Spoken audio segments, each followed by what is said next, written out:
Magandang araw po sa inyong lahat. Dito naman po sa video na ito, gagawa po tayo ng ating part 2 na baked sushi. Kasama pa rin natin ngayon ang ating bisita na si Era's Journey. Hello! Tutulungan niya po tayo ng simpleng paraan kung paano po gumawa ng baked sushi. Samahan niyo po kami hanggang huli kasi meron po tayong costing. Para malaman po natin kung magkano nga po ba ang ating tutubuin. Kaya kung interesado po kayo sa video ito, stay tuned lang po kayo dyan and enjoy watching!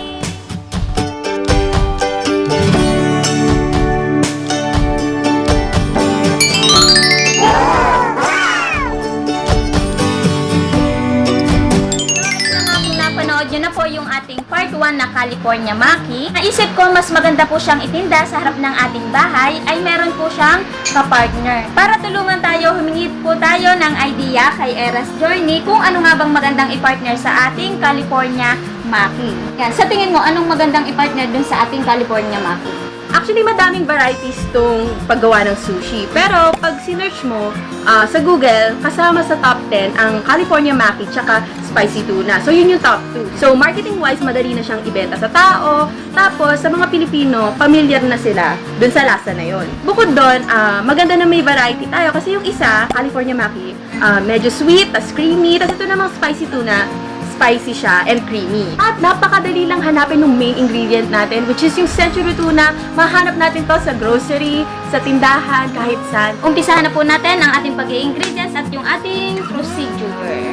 At kung excited na kayo, simulan na natin. Nasangkap sa ating spicy tuna baked sushi. Gagamit po tayo ng 1/2 kilogram ng ating rice. Ito po ay Japanese rice, pero pwede naman po kayong gumamit ng local rice, katulad po ng Denorado. 1/2 tablespoon ng asukal na puti, 1/2 tablespoon ng ating suka. Kahit ano pong suka, pwede po yon. Ang ginamit ko po ay yung ating sukang paumbong. At gagamit din po tayo ng 2 century tuna. Ang sukat po nito ay 150 grams. 2 tablespoon ng ating sriracha. Pero kung wala naman po kayong makita nito, pwede naman po yung ating hot sauce. Bibili po ito sa grocery o sa Korean store. 3 tablespoon ng ating Kewpie. Bili po ito sa supermarket, Japanese or Korean store. 1 tablespoon ng liquid seasoning. Pero pwede naman po kahit anong toyo. At 1/2 tablespoon ng ating sesame oil. At ngayon ay magluluto po tayo ng homemade purikake. Pero dun sa ating pong part 1, hindi po tayo nagluto doon. Kung ayaw nyo pong mahasel, pwede naman po ito yung inyong gamitin. Napakasimple lang naman pong hanapin itong ating mga ingredients kasi ito po lahat ay nasa grocery. Ituturo namin sa inyo ni Era kung paano po ito lulutuin. At ang ating pong mga kailangan ay 3 sheets ng nori. Ito po yon, ginupit na lang po namin ito ng maliliit. Meron po sa grocery, meron din naman po sa mga Korean store. 1/4 cup ng sesame seed, 3 tablespoon ng black sesame seed, 2 tablespoon ng sugar, 2 teaspoon rock salt, at gagamit po ulit tayo ng 1 tablespoon ng ating sesame oil. At para pa po sa ating toppings, gagamit po tayo ng ating quick melt. Babawas na lang po tayo dyan mamaya. At ito pong ating nori o seaweed. Mamaya po ay gugupit-gupitin na lang po natin. Kaya ngayon ay umpisahan na po natin ang ating procedure. So, ang first step natin ay isaing natin ang kalahating kilo ng bigas. Ang pagsaing natin ito, kapareho lang ng local nating bigas. So, hugasan na lang natin siya ng maayos bago natin siya isaing. Habang nagsasaing tayo, lutuin na natin itong ating tuna para lalo ma-maximize yung time natin. Painitan na natin ang ating kawali at i-transfer na ang ating century tuna. Ito kahit ano bang tuna pwede? Kahit anong tuna naman pwede natin gamitin. Yung iba ginagamit nila, yung raw fish mismo. Yung iba naman, frozen fish na nabibili sa grocery store. Pero ngayon, mas makakamura tayo pag yung century tuna mismo yung gagamitin natin. Hindi naman pala mahirap itong hanapin kasi di ba? Oo, kahit sa tindahan lang meron na yan. Para mas maging spicy siya, lalagyan natin siya ng 2 tablespoon ng sriracha. Paglalagay ng tuna, pwede na din itong ilagay. Yes. Bale, dire-diretso na yung paglagay natin dyan. Okay, madali lang no. Saglit lang itong lutuin. Yes. Para pampalasa, lagyan natin siya ng 1 tablespoon na soy sauce or ng liquid seasoning. Halu-haluin lang natin siya. Pagkatapos niyan, dagdagan na natin siya ng 1/2 tablespoon ng sesame oil. At ang ating last ingredient dito sa tuna ay ang ating Kewpie. So, dagdagan natin siya ng 3 tablespoon. 1, 2, Pwede na natin siyang halu-haluin. Lutuin lang natin siya sa low heat. Paano malalaman okay na tong pan-toppings na tuna? Pag kumulo na siya, pwede mo na siyang tanggalin sa fire. Okay. Di kumulo na. Okay na to. Patayin ko na. Yes, okay na yan. Okay. Ganun lang po kasimple yung ating Spicy tuna. Okay, ngayon po luto na po yung ating spicy tuna. Amoy pa lang po, nakakatakam na. Kaya ngayon ay iset aside po muna natin to. Ano bang sunod natin erang lulutuin? Ang sunod natin gagawin ay ang ating furikake. So, sa iba, sabi nga namin, meron na nabibiling ganito. Pero kung wala kayong mahanap, tutulungan namin kayo kung paano gumawa. Ayun nga pala yung tatanong ko sa'yo. Ano nga ba yung furikake? So, yung furikake, ano siya, Japanese seasoning siya. Usually, it consists siya of sesame seed, nori, sugar, salt. Kumbaga, yun yung pampalasa nila sa mga kinakain. Pang toppings sila minsan sa rice, sa soup, minsan ginagamit din sa popcorn. So yun, napakadali lang naman niyang gawin at napakadali lang hanapin ng mga ingredients. Kaya simulan na natin. So sa low heat, unahin natin lutuin yung ating sesame seed. So dapat medyo mahina lang yung apoy kasi mabilis siyang matusta. So, lutuin natin siya hanggang sa mag-golden brown. May iba't ibang way ng pagluto ng furikake. Yung iba, nilalagyan nila ng wasabi powder, chili powder, or miso powder. Minsan nilalagyan pa nila ng dry fish. Pero itong lulutuin natin ngayon, yung simple recipe lang ng furikake. May iba't iba pa pala tong flavor, no? Yes. Ano naman susunod natin ilagay dito kapag nag-brown na siya? So, ang susunod natin dyan ay ang ating black sesame. Ito, isasangag na lang din natin to. Isunod na natin ang ating sugar at ang ating salt. Ilagay na natin yung ating asin. Pagkatapos niya, nilagay na ang ating nori sheet. At halu-haluin. At ang ating last ingredient ay ang ating sesame oil. So, maglalagay tayo ng half tablespoon ng sesame oil. So, ang bilis nga lang talagang lutuin itong ating mga ingredients, no? Yes. So, bale, hahalu-haluin lang natin siya. Ilagay na natin ang ating sesame oil. Malalaman mong luto na siya pag amoy mo na yung sesame seed, tapos yung nori natin crispy na. So, nakikita nyo, luto na siya. Pwede nyo siyang store sa lalagyanan. At may cover, no? Yes, dapat Para may hindi siya cover. lalambot agad. Yes. Pwede nyo siyang store sa container para hindi siya masira. Okay, ngayon luto na po yung ating sinaing. Pero bago po muna tayo mag-umpisa, susukatin po muna natin yung ating 1/2 kilogram kung makakailang cup po ba siya o makakailang order. Para hindi po tsansya ang ating costing po mamaya. Kaya sukatin po muna natin, Era. Kung nga pala, Era, kailangan ba laging mainit yung ating sinaing? Kasi halimbawa, kung ititinda natin to sa harap ng ating bahay, kailangan ba lagi siyang mainit pag inihanda? Hindi naman kailangan laging mainit kasi ang mangyayari kasi nito, lulutuin pa natin siya sa oven. Actually, pwede nga yan sa container na lang eh. Palagay niyo siya sa rice cooker. Pag lagi niyo siyang kinikip form ng kinikip form, baka ang mangyari niyan, maging tutong siya. Okay lang kahit Okay. nasa ano lang siya. Nasa container lang. Mapala siya, ganun, kailangan lagi nang mainit yung ating kanin. Yes, kasi lulutuin pa natin. So, ito na yung last cup. 6 cup yung magagawa natin sa kalahating kilo ng bigas. Ibig sabihin, yung ating kalahating kilong bigas, makakatatlong order tayo kasi tigda 2 cup lang naman po yung aming inilalagay kada order. Wow, ang galing ha. Ngayon, tapos na po tayo sa ating rice. Nasukat na natin kung nakailang order na tayo. Guys, ang sunod naman po natin gagawin ay titimplahan naman po natin itong ating rice. Pero dahil isang order lang naman po yung ating gagawin, 2 cups lang po yung aming kukuhanin ni Era. Tapos ilalagay namin ulit dito yung 2 cups at amin pong titimplahan. O kaya naman po kung ito po ay gagawin nyo ng business, pwede naman pong 2 order na po ang inyong i-prepare. Para po pag may bumili, ay nakaredy na po at mapagbilhan nyo po sila ng mabilis. And at the same time, ay hindi po kayo kakaba-kaba na masayang po yung inyong sinain. Kasi madali lang naman po itong i-prepare. I-set aside na lang po muna natin to. So, Era, ngayon, paano nga ba ang timpla nitong ating kanin? So, yung timpla ng ating kanin, lalagyan lang natin siya ng sugar. And then, ilalagay natin ang ating suka. Pagkatapos niyan ay hahaluin lang natin siya. Yan, kailangan po ay mix na mix po yung inyong kanin. Yes. Ganun lang kasimple yung gagawin natin. Kabalikan natin siya dito at i-prepare na natin ang ating tindahan. Okay, ngayon, tapos na po kami ni Era sa pag-prepare ng ating mga gagamitin. Ngayon, ipagpalagay na natin, Era, na tayo ay nagtitinda na sa harap ng ating bahay. Ipagpalagay na natin na ito yon. Sa harap na tayo ng ating bahay o kaya may lamesa na tayo dito o meron na tayong stall. Ano nga ba ang unang kailangan natin gawin kung magtitinda tayo sa harap ng ating bahay? Natatandaan mo pa ba, no? Doon sa ating part 1. Yes, so ang una natin dapat gawin, dapat meron tayong karatula. Mas maigi kung yung karatula natin ay may picture para aware yung mga tao sa paligid natin na may bago tayong binibenta and napipicture out na nila kung ano yung binibenta mo. Pangalawa naman, dapat malinis ang ating kapaligiran, lalong-lalo na kasi yung binibenta mo ay pagkain. Tama. At para mas maging attractive siya. Pangatlo, dapat yung mga kailangan natin nandito na rin sa ating mga tabi.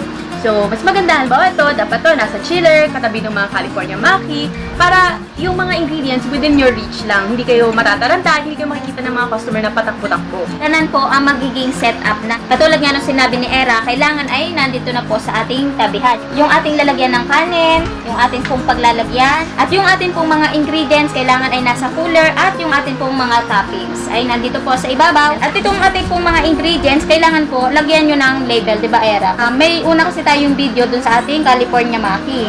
Tapos kung gagawa pa tayo nitong ating spicy tuna, kaya kailangan may label po yun para yung magtitinda ay hindi po sila malilito. Okay na po tayo dyan. Ang sunod naman natin gagawin, Era, ay kung paano naman natin ipe-prepare kung may bibili na. Yes. Ngayon, nakasetup na po yung ating tindahan. Paano natin i-prepare, Era, yung ating baked sushi? So, dapat ang una natin gagawin ay mag-gloves tayo para malinis ang pagpe-prepare natin. Pangalawa, nalimutan namin sabihin to kanina, pero dapat meron kayong lalagyanan dito ng tubig para sa inyong mga utensils. Ngayon, ilalagay natin ang ating 2 cups of rice. So, gaya nga dun sa unang video natin, 2 cups of rice, equivalent yon sa 9x7 na medium size na aluminum tray. 2 cups po ng rice ang ating ilalagay. Dito sa part na to, ipa-flat lang natin siya. Ganun lang po kasimple. Kailangan po i-flat nyo siya ng ayos para mas maganda pong tingnan. Susunod naman natin ilalagay ang ating furikake.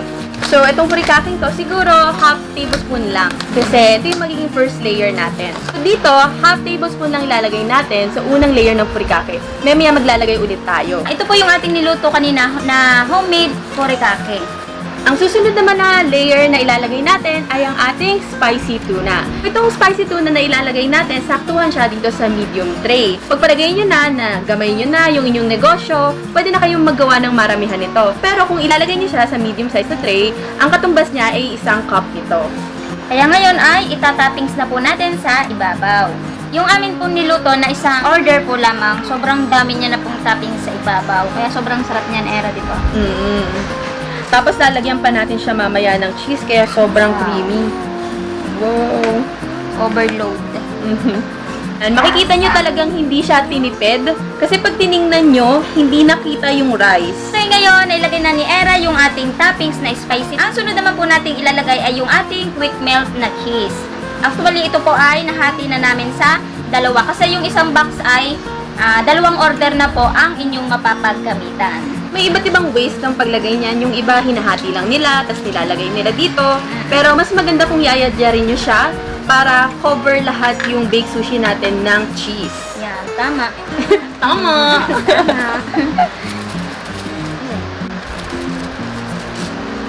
Ang kailangan lang naman, ikalat yung maigi yung cheese para makita ng ating customer hindi siya tinipid. Also, yung gagamitin yung ganito, dapat medyo mas maliit para hindi siya magkakalat-kalat. Kasi nagkakalat-kalat na yun sa atin. Ang importante din dito, huwag nyo silang titipirin sa cheese. At huwag kayo ding manghihinayang sa cheese na gagamitin nyo kasi napakalaki ng tubo dito at napakaliit din ng puhunan. Para mas masarap yung ating spicy tuna baked sushi. Lagay na natin yung quick melt cheese, lalagyan na natin siya ng furikake.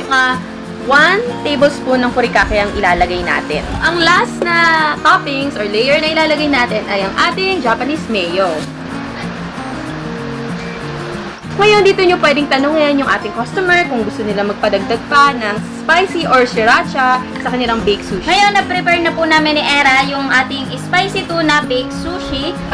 I-oven naman po natin siya. Pero dahil hindi po tayo gagamit ng oven at tayo ay gagamit ng improvise, ayun po ang ipapakita po namin sa inyo. Kung ngayon, mag-o-oven tayo, Era, anong kailangan temperature natin sa pagluluto natin sa oven? So, yung temperature na dapat na isa-set natin sa oven, dapat 200 Celsius. Pipreheat nyo siya. And then, ibibake nyo siya ng 8 to 10 minutes. Sa mga gagamit po ng oven. Ngayon, ang gagawin na po natin ay ipe-prepare na po natin yung ating improvised oven. Ito po yung ating gagamitin na improvised oven. Gagamit po tayo ng kawali. Llanera po yung aking gagamitin. para patungan po nung ating baked sushi. Ilagay na natin yung ating baked sushi. Kailangan po yung inyo pong itataklob ay yung kulob na kulob po o cover na cover po yung ating baked sushi. Para yung init po ay hindi lumabas. Balikan lang po natin yan. I-bake po natin ng 5 to 8 minutes or i-check natin kung nag-melt na ba yung ating cheese. Check na po natin yung ating baked sushi kung nag-melt na. Yan, wow. Nag-melt na po yung ating cheese, kaya okay na po. Wala pa pong 5 minutes natin binake itong ating spicy tuna. Okay, ayan. Nasarap po ng ating spicy tuna baked sushi. Yan, nag-melt na po yung ating cheese. Ngayon, luto na po yung ating baked sushi. At ang gagawin naman po natin ngayon ay lalagyan na po natin siya ng cover sa ibabaw. Dalawang klase po ang pwede po natin gamitin. Katulad po nung aming ginawa dun sa ating part 1 ni Era, yung foil at saka po yung ating cling wrap. Pero kami, cling wrap po yung aming gagamitin. Para sa amin, mas okay siyang cling wrap kasi kita po yung loob, mas nakakaakit kung tingnan yung ating baked sushi.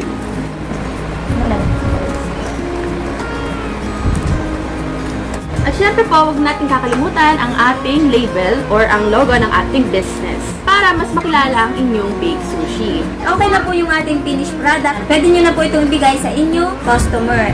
At syempre, huwag natin kakalimutan ibigay ang ating nori sheet. Ito, ginupitan namin siya kanina. Pero, sabi nga namin doon sa first part ng video, may nabibili nito sa Korean store or sa grocery store na pre-cut na. So ngayon, bago po tayong mag-costing, titikman lang po natin to ng mabilis na mabilis po lamang kung okay nga po ba ang lasa ng ating spicy tuna baked sushi. So sa pag-scoop nyo nito, pwede kayong gumamit ng nori sheet or ng lettuce. Kung gagawin nyo itong negosyo, pwede nyo i-alok sa customer nyo kung nori sheet yung gusto nila or yung lettuce. Or pwede naman pareho, pero magpapa-additional na lang po kayo. Tara na, umpisa na natin. Try muna natin ng sa nori sheet. Excited. Ang sarap kasi nag-melt talaga yung cheese. Yes. At saka yung amoy.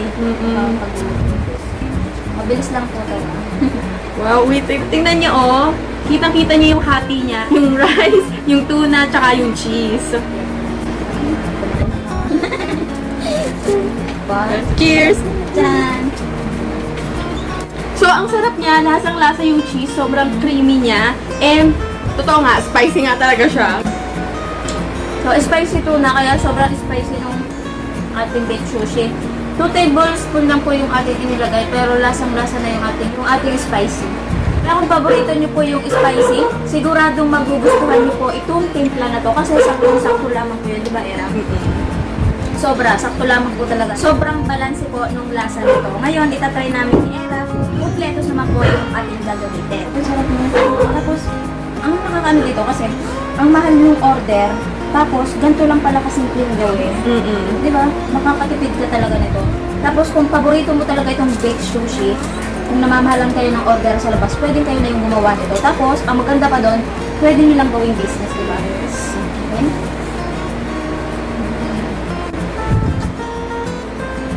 Sarap. Sarap din siya, pero pag ito ginamit mo, no?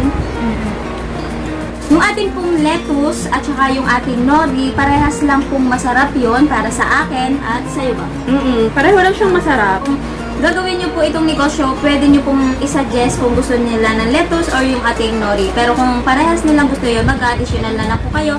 Katulad po nung sinabi kanina ni Era. Kaya ngayon ay uumpisahan na po nating mag-costing para malaman po natin kung magkano po ang ating magiging puhunan. Karoon po tayo ng idea kung magkano po natin ito pwedeng ibenta at kung magkano nga ba ang posible po nating tubuin. Kaya ngayon ay umpisahan na po natin. So sa costing natin, uunahin na muna natin ay ang ating ingredients. Una, ang ating rice. Nabili natin yung 2 kg ng 176 peso. So sa isang kilo niyan, meron tayong 88 peso. Pero dahil kalahating kilo lang ng bigas ang niluto natin. So sa kalahating kilo ng bigas, which is 44 peso, nakascoop tayo ng 6 cup.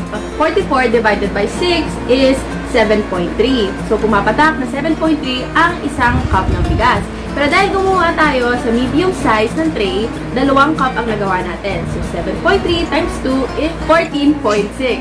So, sabihin na natin, 15 peso ang nagastos natin sa rice. So, ang sunod naman natin, sugar at suka, sabihin na natin 5 peso. 2 can ng century tuna, 57 peso. 2 tablespoon ng sriracha, 2 peso. 4 tablespoon ng Japanese mayo or Q5, that's 20 peso.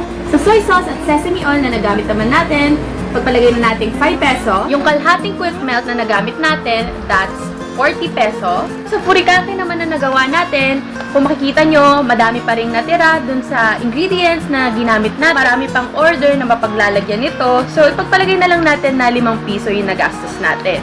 So, ang nori natin ay 10 peso. Pero kung gagamit naman kayo ng lettuce, mag-a-additional na lang kayo doon. Total na ingredients na nagamit namin ay 159 peso. Yung ating pupuhunan na 159 pesos, mag-plus pa po tayo ng 10 pesos para po sa ating pagluluto. Yung saglit po natin pagluluto ng ating kanin at sa pagluluto po ng ating baked sushi. Plus na din po tayo ng 25 pesos para po sa ating aluminum tray at sa ating pong foil or cling wrap kung alin po yung gagamitin natin doon at yung sticker po sa ibabaw. Mag-plus na din po tayo ng 10 pesos para po sa ating labor. Saglit lang naman po natin itong ginawa kasi sobrang dali lang pong gawin. Kaya ang total po lahat ng ating puhunan ay 204 pesos. Katulad po nung ating California Maki, yung sa atin pong part 1, pwede nyo pong ibenta ng 450 to 500 pesos. Pero depende pa rin po yun sa lugar ninyo, basta ang mahalaga po ay magpo-costing po tayo. At dito po sa lugar namin, ito po ay pwede nating ibenta ng 400 pesos. Ito po ay tutuusin namin sa 400 pesos. Kaya tayo po dito ay posibleng tumubo ng 196 pesos. Ito po ay sa isang order lamang po yon. Kung gagawin nyo po itong business sa harap po ng inyong bahay, hindi po imposible na makabenta po kayo ng 5 order sa isang araw.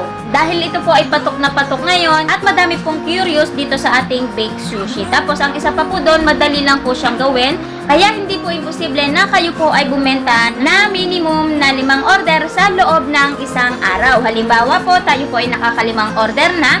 Yung atin pong 196 na tubo, atin pong i-times 5. Kaya tayo po ay posibleng tumubo ng 980 pesos po sa isang araw lamang po yun. Halimbawa po, dahil consistent po kayo sa pagtitinda, nakakalimang order po kayo sa isang araw, yung atin pong 980 pesos na tubo, atin pong i-times 30 days, na tayo po ay posibleng tumubo ng 29,400 pesos sa loob po ng isang buwan. Diba sa 5 order lamang po yun, ang laki na po ng tubo natin. Tapos kung magiging consistent po kayo, magiging masipag kayo, kung aalagaan ninyo ang inyong negosyo, desidido kayong kumita, hindi po imposible na bumenta po kayo sa isang araw ng 10 order. Ipagpalagay na lang po natin, tayo po ay nakaka-10 order na sa loob ng isang araw. Ating 196 pesos na tubo sa isang order, i-times 10 po natin. Kaya ang kalalabasan po nun ay 1,960 ang posible po nating kita. Sasamahan nyo lang po yun na sipag, tiyaga at konting diskarte, hindi po imposible na kitain nyo po yun sa isang araw. Halimbawa po, dahil sa sobrang nga po nating consistent sa ating pagtitinda, nakasampung order na po kayo sa loob po ng isang araw, yung ating pong 1,960 i-times 30 days po natin, kaya tayo po ay posibleng tumubo ng 58,800 pesos. Diba, sobrang laki po ng kita sa simpleng paggawa lang po ng ating baked sushi. Basta alagaan lang natin yung ating produkto at talagang sasamahan nyo po ng sipag at diskarte. Hindi po imposible na kitain nyo po yun sa loob po ng isang araw o sa loob po ng isang buwan. Ngayon, Era, may idadagdag ka pa bang business tips dito sa ating baked sushi? So, ang advice ko lang is i-take advantage nyo yung mga social media accounts nyo. So, sa first part ng video, sinabi ko na rin to, na sa area namin, may mga groups dyan, doon nila linalagay yung mga negosyo nila. So, yung mga naghahanap ng mga online deliveries, nandun na, nakapaskill na yung mga post na yon kung saan sila pwede makahanap ng, let's say, nagtitinda ng baked sushi. So, pag kilala na kayo sa groups doon, madali na nila kayo makakontakt. Or kung hindi naman sa groups, i-take advantage nyo nga yung inyong profile and i-post nyo yung mga ginagawa nyo dahil malaki ang maitutulong nun sa inyo. And also, lastly, pangalagaan nyo ang every customer nyo kasi kahit sa isang customer na yan, basta nasarapan siya, siya na mismo ang mag-a-advertise sa inyo. So, naka-free advertisement ka pa. Basta consistent lang ang paggawa mo ng baked sushi na masarap. Sana dito po sa video na ito ay meron po kaming naidagdag na negosyo idea sa inyo. At bago po magtapos ang video na ito, shoutout lang po kami ng mabilis po lamang. Shoutout po kay Ma'am Evelyn Rialosa. Salamat daw po sa mga shoutout daw po sa Family Rialosa from Kamalig, Albay. At kay Ma'am Maria Delwana Channel, hinahanap niya daw po talaga yung ating recipe ng ating chicken tocino. Kasi gusto niya daw pong gawin from UAE. At shoutout na din po kay Sir Alvin Labin. Malaking tulong daw po yung ating mga video. Shoutout po sa inyong lahat at sana po ay patuloy pa rin po kayong ma-inspire na kumita kahit nasa bahay po lamang. At nagpapasalamat din ako kay Eras Journey sa pagsama dito sa pagtuturo sa atin ng No Bake Sushi. Sige, thank you din for having me sa channel nyo. Iniimbitahan ko po kayo na i-like at i-subscribe po yung kanyang YouTube channel, Eras Journey. Madami din po kayong makikitang good content po sa kanyang channel. Meron ka pa bang idadagdag, Era? Thank you for having me din sa channel nyo. And also, yung sa mga taong hindi pa nakakapanood ng part 1 ng video na to, link is on the description down below. Also, follow me on Facebook, Eras Journey, and on Instagram as well. Okay, marami pong salamat sa inyong lahat. Bye-bye!